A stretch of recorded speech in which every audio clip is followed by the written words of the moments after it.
অনেকদিন বাদে এবার ফ্যামিলির সাথে বেরোলাম ঘুরতে। গন্তব্য নবদ্বীপ মায়াপুর। গঙ্গার তীরে এক অপূর্ব শান্তিপূর্ণ জায়গা, যেখানে শুধু ঘুরতে না, মনটা কিছুটা আলোকিত করতেও যায়।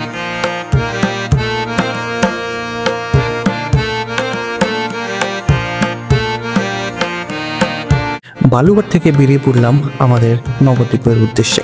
আমাদের এই ট্রেনটি যায় সবার পছন্দের একটি ব্রিজ, ফারাক্কা ব্রিজের উপর দিয়ে। গঙ্গার বুকে দাঁড়িয়ে থাকা এই ব্রিজটি শুধু একটি রাস্তা না, এটি একটি ইতিহাস। বাংলার বুকে দাঁড়িয়ে থাকা একটি নিঃশব্দ গর্ব।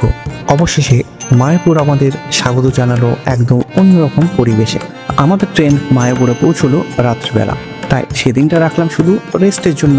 সকাল হতেই এখানকার বানররা আমাদেরকে ওয়েলকাম করার জন্য জানালায় দাঁড়িয়েছিল।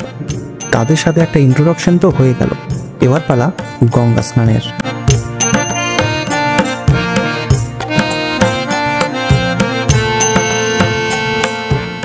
সকালটা ছিল একেবারে অন্যরকম।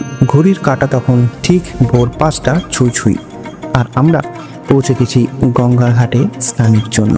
চারপাশে একটা অসাধারণ নিস্তব্ধতা, পাখির ডাক, হালকা কুয়াশা আর গঙ্গার জল। এরপর জলে নেমেই মনটা ঠান্ডা হয়ে গেল।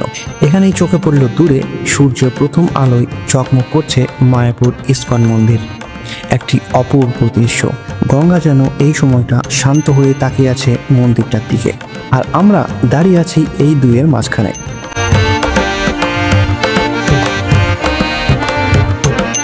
স্নানের পালা শেষ হতেই বেরিয়ে পড়লাম আমরা আমাদের প্রথম গন্তব্য নিমাইয়ের জন্মস্থানের উদ্দেশ্যে।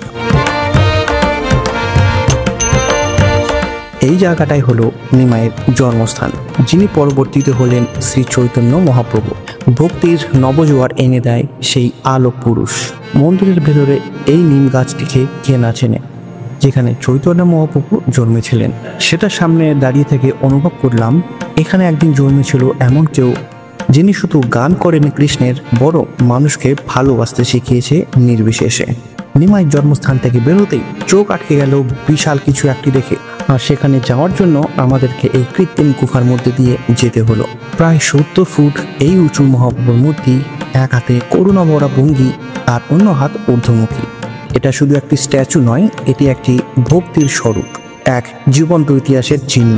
তাকে ঘিরে এখানে একটি ছোট্ট উদ্যানও তৈরি হয়েছে, যেখানে শ্রীকৃষ্ণ, মহাপ্রভু এবং সখীদের নানান মূর্তি দিয়ে সাজানো হয়েছে এই উদ্যানটিকে। ছোট ছোট ফোয়ারাগুলো বেশ মন জয় করে নিচ্ছে বাচ্চা থেকে বুড়োদের। একটু যেতেই দেখি একটি সুন্দর জগন্নাথ দেবের মন্দির রয়েছে একটি বিশাল হলঘরের মধ্যে, আর তার সাথে রয়েছে আরও কিছু প্রতিমা, যেখানে মহাপ্রভুর বাল্যকালের লীলা, শ্রীকৃষ্ণের লীলা সবই চোখে পড়লো। সব থেকে বেশি যেটা ভালো লাগলো সেটা হলো এই দোলনা, যেটাকে এখানকার লোকেরা ইচ্ছা পূরণ গোপালও বলে। কথিত আছে এই গোপালের কাছে যে মানত করা হয় সেটাই পূরণ হয়।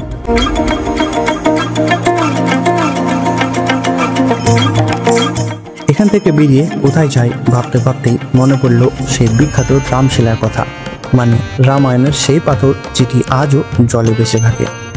আর সেটা দেখতে বেরিয়ে গেলাম আমরা শ্যামকুণ্ডের উদ্দেশ্যে। যেহেতু আমরা একদম সকালের দিকে বেরিয়েছিলাম, তাই পুরো কুণ্ডটাই একদম ফাঁকা ছিল, আর তাই জন্য সুন্দর একটা সিনারি উপভোগ করতে পারলাম এই শ্যামকুণ্ডে গিয়ে, যেখানে রয়েছে মহাদেব। সুন্দর কিছু ফুলের উদ্যানের মধ্যে দিয়ে দর্শন পেলাম হনুমানজিরও। রয়েছে এখানে একটি সুন্দর লেকও, আর ঠিক এর পাশেই পাখিটার ডাক শুনতে শুনতে প্রবেশ করলাম সেই মন্দিরে, যেখানে আজও আছে এই বিখ্যাত রামশিলা। নিজের চোখে না দেখলে হয়তো বিশ্বাসই করতাম না যে সেই পাথর আজও আছে, আর সেটা আজও জলে ভেসে থাকে।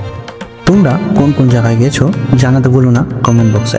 নবদ্বীপে এত কিছু আছে যে শুধু একটা ভিডিওতে দেখে শেষ করতে পারবো না, আর তাই বাকি জায়গাগুলো তুলে ধরছি নেক্সট ভিডিওতে। ততক্ষণে তোমরা ফটাফট সাবস্ক্রাইব করে জুড়ে থাকো এমনই ট্রাভেল ব্লগের জন্য, আর ভালো লাগলে অবশ্যই লাইক করে দেবে ভিডিওটিকে।